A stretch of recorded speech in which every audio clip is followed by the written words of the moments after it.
It's a good move. We discussed this in, if not April or May of this year. Myself, Elvis, I think Victor was also, Victor Adu was in the chair. Yeah.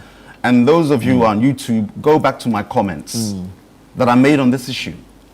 That it was indeed, given the facts that were presented to us, Nana, unnecessary. Because you have agencies within the Ghana Revenue Authority, GRA, who do this work in terms of making sure that there's lack of leakages, revenue mobilization on the GRA side. Then when you come onto the, what do you call it, the upstream and the downstream that they were mandated to do. Again, we looked at the evidence at the time we were discussing this some few months ago. And the evidence showed that it was an unnecessary, how can I call it, intervention. I believe at the time, not just now, the whole issue about the PPA, the Public Procurement Authority, rejecting this single source application. You know, for SMEL then it was, if you recall, SMEL or SML, and then later I think for branding they just changed it to SML, was unnecessary. If the PPA rejects you 3 times for single source funding, on what basis? You are 4 months old, the company, am I right? You have not shown any historical capacity or technical know-how, because it's not about how long you are. You can be a young company, but with the requisite skills. So both in terms of the longevity of the company, and more importantly, its capacity to deliver what it's saying, the PPA said no.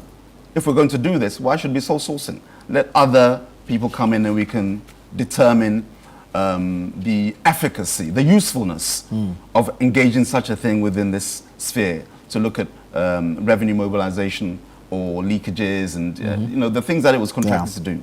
Because you had, in terms of the GRA, you have icons there. You know, and I think there was issues as to whether or not a previous company had the same thing, and it wasn't after that company, then it came, icons came into it.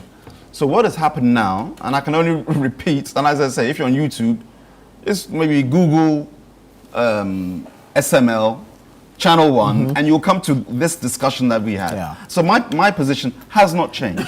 I didn't see the need for it, and then the amount of monies that we were looking at, or we're hearing, again, Nana, we were only responding to the evidence against that before us. Just like today, we're looking at the KPMG report, because remember, under President Akufo-Addo, it was Manasseh who did the investigation, the fourth estate. And to the government's credit, SMEL was then suspended while KPMG did the necessary investigations and the auditing. It found out that, again, the upstream had to be cancelled. You know, in terms of the downstream, I think there was some suspension in its activities there, because the Akufo-Addo government, per the KPMG report, the white paper that came out of it, pointed that there were clear infractions in the whole process in terms of making sure that you had the legal capacity to actually deliver this service. I'm talking SMEL at the time.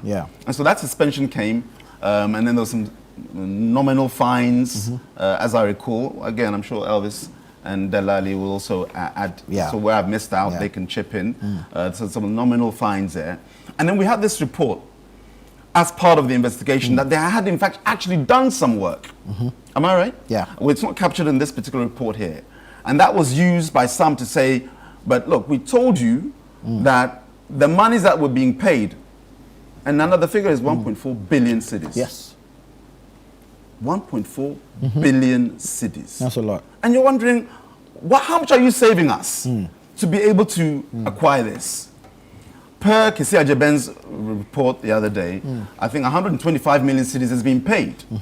Am I right? So you've got to, we have to really dissect the value for money for that particular component. I understand Kesi, the Office of the Special Prosecutor, is saying that they want to initiate ways to recoup that 125 million cedis back. We as a country must never give cover where there are clear incidences of malfeasance, malpractice, or corruption. Yes, innocent until proven guilty. I understand, and that's a caveat we should all work by. But where there's some prima facie evidence, you have to put a certain stop, as Akufo-Addo government did. Evidence was presented, it was suspended, and then later was allowed to carry on. And I think had we scratched the surface a lot better, a lot deeper, it would have benefited all of us moving forward. But it's a move that I think most people support in suspending its relationships across the value chain in terms of SML. An unnecessary intervention. You are just mirroring, doubling something or interventions and safeguards that are already anchored within our revenue mobilization and audit service in terms of GRA and the code.